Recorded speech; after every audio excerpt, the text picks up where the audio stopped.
Early in the future year, the Samsung Galaxy S25 Ultra is anticipated to appear, and as that time draws near, rumors regarding the flagship device are starting to circulate.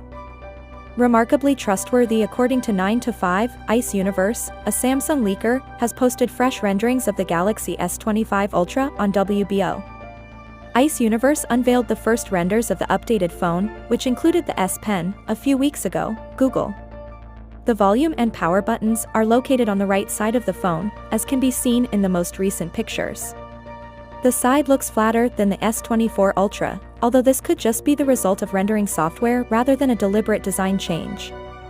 The rounded corners, which represent a departure from the squared-off corners that have defined the Ultra series since the Galaxy S22 Ultra, appear to be one of the biggest modifications. Together with new rounded corners, this design decision pays homage to the long-gone Note series, which may return to replace the Plus model in Samsung's portfolio. Since Ice Universe said that the design was still in progress, they did not provide any pictures of the phone's back. As a result, it is unknown how the back of the phone will be different from earlier models.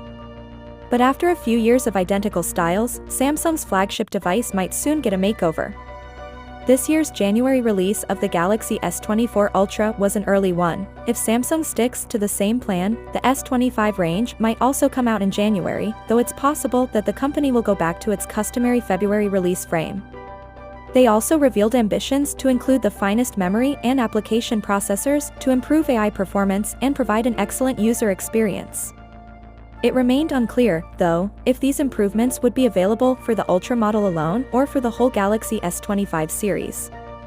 The 10-megapixel and 12-megapixel cameras on the Galaxy S24 Ultra may be replaced by a 50-megapixel 3x camera and a 50-megapixel ultra-wide lens, according to certain reports. These upgrades would go well with the recently released 5x periscope, a 50-megapixel camera. Finally, what are your thoughts about it? So without being said, let me know your thought in the comment below, and if you are new here, please subscribe. Peace out.